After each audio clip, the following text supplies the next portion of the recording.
विद्यार्थ्यांनो, सप्रे नमस्कार. आज आहे 18 मे. आजच्या दिवसापर्यंतच्या महत्त्वपूर्ण चालू घडामोडी प्रश्न आपल्याला बघायचे आहेत.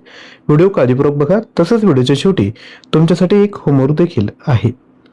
आजच्या व्हिडिओतील सर्वात पहिला प्रश्न, अलीकडेच बातम्यांमध्ये दिसलेले उलसर तलाव कोणत्या शहरात आहे? तर याचं जे राईट आन्सर आहे ते आहे ऑप्शन ए, बंगळुरू. 3 दशकांहून अधिक काळानंतर अलीकडेच उलसूर तलावातील गाळ काढण्यात आला आहे, परंतु केवळ 0.6 मीटर गाळ काढण्याच्या निर्णयावर तलाव संवर्धन कार्यकर्त्यांनी टीका केली असून हे काम अपुरे असल्याचे म्हटले आहे. हलसुरू तलाव म्हणून ओळखला जाणारा हा एक मानवनिर्मित तलाव असून तो बंगळुरूमधील सर्वात जुना आणि सर्वात मोठा तलाव मानला जातो. हा तलाव 1648 मध्ये केम्पेगौडा द्वितीय यांनी बांधला होता आणि नंतर 1862 मध्ये सर लेविन बेंथम बोरिंग यांनी त्याचे नूतनीकरण केले.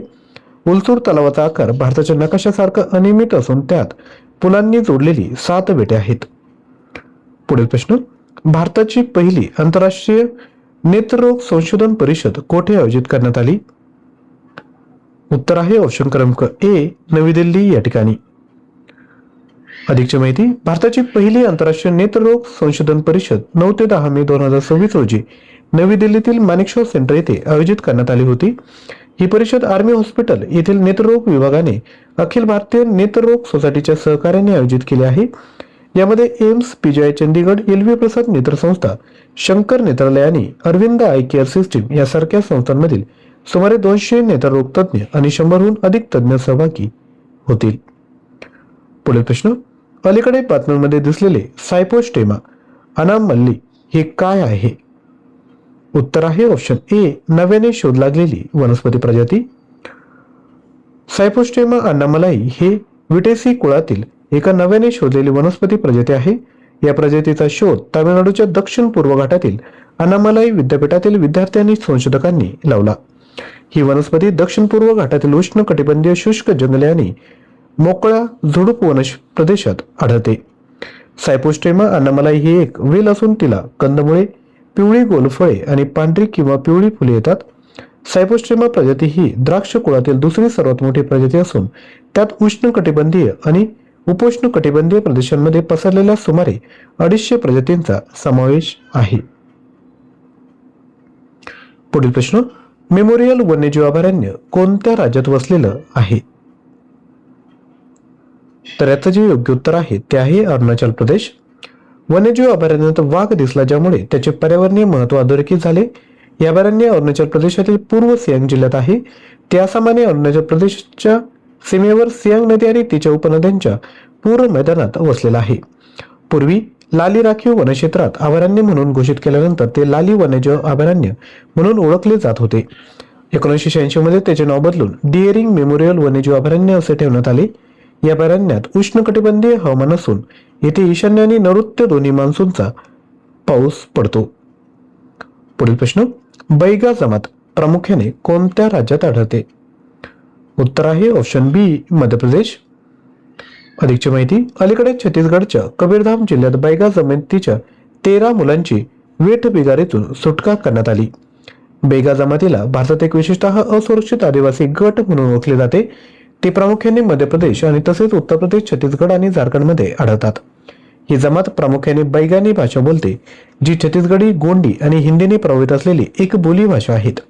पारंपरिकरित्या बैगा जमात बेवार नावाने ओळखली जाणारी स्थलांतरित शेती पद्धत वापरत असे. सध्या ते उपजीविकेसाठी मुख्यत्वे गोंड वन उत्पादनावर अवलंबून आहेत.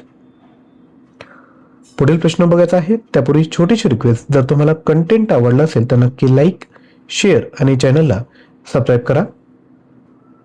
पुढील प्रश्न, सायकी मोहीम कोणत्या अवकाश संस्थेशी संबंधित आहे? उत्तर आहे ऑप्शन बी, राष्ट्रीय वैमानिकी आणि अंतराळ प्रशासन. अधिकची माहिती, नॅशनल एरोनॉटिक्स अँड स्पेस ॲडमिनिस्ट्रेशनच्या सायकी मोहिमेने सुमारे 50 लाख किलोमीटर अंतराळावर मंगळाची अर्धचंद्राकृती प्रतिमा टिपली आहे. धातूंनी समृद्ध असलेल्या 16 सायकी या लघु ग्रहाचा अभ्यास करण्यासाठी आणि ग्रहांच्या गाभेची निर्मिती प्रक्रिया समजून घेण्यासाठी हे यान 13 ऑक्टोबर 2023 रोजी प्रक्षेपित करण्यात आले होते. हे अवकाशयान 2029 मध्ये लघु ग्रहावर पोहोचेल आणि सुमारे 2 वर्षे त्याच्या कक्षेत फिरून त्याच्या पृष्ठभागाचा आणि रचनेचा अभ्यास करेल अशी अपेक्षा आहे. सायकी अवकाशयान एका लहान व्हॅनच्या आकाराचे असून ते झेनॉन वायूवर चालणाऱ्या सौर विद्युत प्रणोदनाचा वापर करते.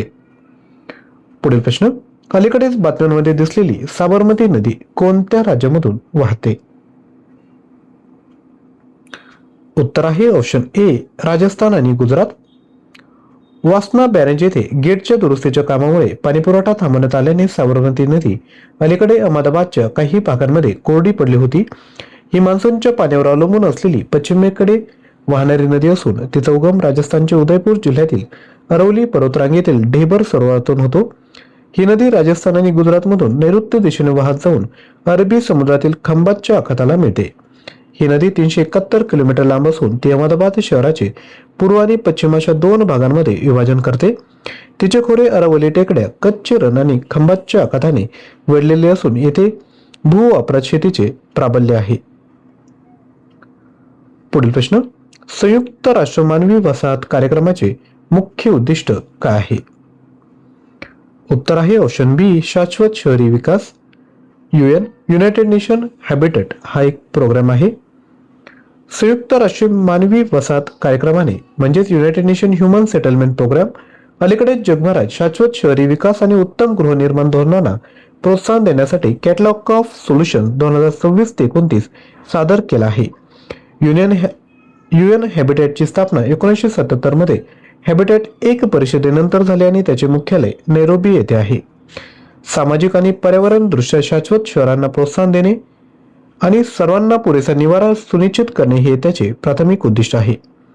युएन हॅबिटेट असेंब्लीमध्ये संयुक्त राष्ट्रांचे सर्व 193 सदस्य देश समाविष्ट आहेत आणि ती संस्थेच्या धोरणात्मक योजनांना मान्यता देते. पुढील प्रश्न, ज्यूट पीक माहिती प्रणाली ही इस्रो आणि कोणत्या संस्थेच्या सहकार्याने लागू करण्यात आली आहे? उत्तर आहे इस्रो आणि ऑप्शन सी, भारतीय ज्यूट महामंडळ. अधिकची माहिती, राष्ट्रीय ज्यूट मंडळ 2023 पासून भारतीय अंतराळ संशोधन संस्था आणि ज्यूट कॉर्पोरेशन ऑफ इंडिया यांच्या सहकार्याने ज्यूट लागवडीच्या शास्त्रीय देखरेखीसाठी ज्यूट पीक माहिती प्रणाली राबवत आहे. ज्यूट पीक माहिती प्रणाली ही जवळपास रिअल टाइम पीक देखरेख आणि उत्पादन अंदाजासाठी उपग्रह प्रतिमा, हवामान विश्लेषण, वनस्पती निर्देशांक आणि जिओटॅग क्षेत्रीय डेटा यांना एकत्रित करते. या प्रणाली अंतर्गत विकसित केलेली दोन प्रमुख साधने म्हणजे भुवनजम, जे क्षेत्रीय देखरेखीसाठी एक मोबाईल ऍप्लिकेशन आहे, आणि पासन, जे ज्यूटच्या निगराणीसाठी एक वेब आधारित विश्लेषण प्लॅटफॉर्म आहे. यानंतर पुढील प्रश्न, थोलपेट्टी वन्यजीव अभयारण्य कोणत्या राज्यात आहे? उत्तर आहे ऑप्शन ए, केरळ.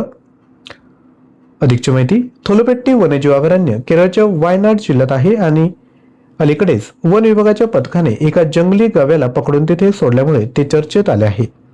हे अभयारण्य मोठ्या वायनाड वन्यजीव अभयारण्य आणि निलगिरी बायोस्फिअर रिझर्व्हचा एक भाग आहे. थोलपेट्टी हे वायनाड अभयारण्याच्या दोन वेगळ्या विभागांपैकी एक आहे, तर मुथुंगा हा दक्षिणेकडील विभाग आहे.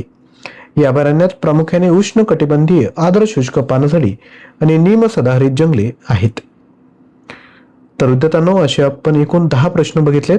आता कालच्या व्हिडिओतील जे प्रश्न आहेत त्यांचे रिव्हिजन करूयात. महिलांच्या सुरक्षेसाठी सिनगापेन स्पेशल टास्क फोर्स कोणत्या राज्य सरकारद्वारे स्थापन केली जाणार आहे? तर याचं उत्तर आहे ऑप्शन क्रमांक सी, तामिळनाडू. पुढील प्रश्न, भारतातील पहिले ऑपरेशनल पीएम मित्र पार्कचे उद्घाटन कोठे करण्यात आले? उत्तर आहे ऑप्शन ए, वारंगल, तेलंगणा या ठिकाणी.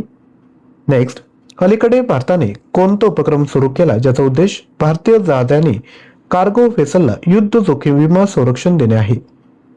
उत्तर आहे ऑप्शन बी, भारत मेरीटाईम इन्शुरन्स पूल. पुढील प्रश्न, भारतातील पहिल्या सेमी हायस्पीड रेल कॉरिडॉर म्हणून कोणत्या प्रकल्पाला मंजुरी देण्यात आली?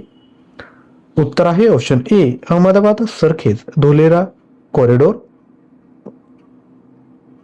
पुढील प्रश्न, मे 2026 मध्ये सीबीआय संचालक म्हणून कोणाच्या कार्यकाळाला 1 वर्षाची मुदतवाढ देण्यात आली? उत्तर आहे ऑप्शन डी, प्रवीण सूद. पुढील प्रश्न, भारतातील पहिले मेगा ग्रीनफील्ड शिपयार्ड कोठे विकसित केले जाणार आहे? उत्तर आहे ऑप्शन सी, थुथुकुडी या ठिकाणी. पुढील प्रश्न, मे 2026 मध्ये केंद्र सरकारने सरफेस कोल लिग्नाइट गॅसिफिकेशन प्रोजेक्टसाठी किती कोटी रुपयांच्या योजनेला मंजुरी दिली? उत्तर आहे ऑप्शन ए 37,500 कोटी रुपये इतके. पुढील प्रश्न, the bench, the bar and the bizarre आणि the lawful and the awful या पुस्तकाचे लेखक कोण आहेत? उत्तर आहे ऑप्शन बी तुषार मेहता.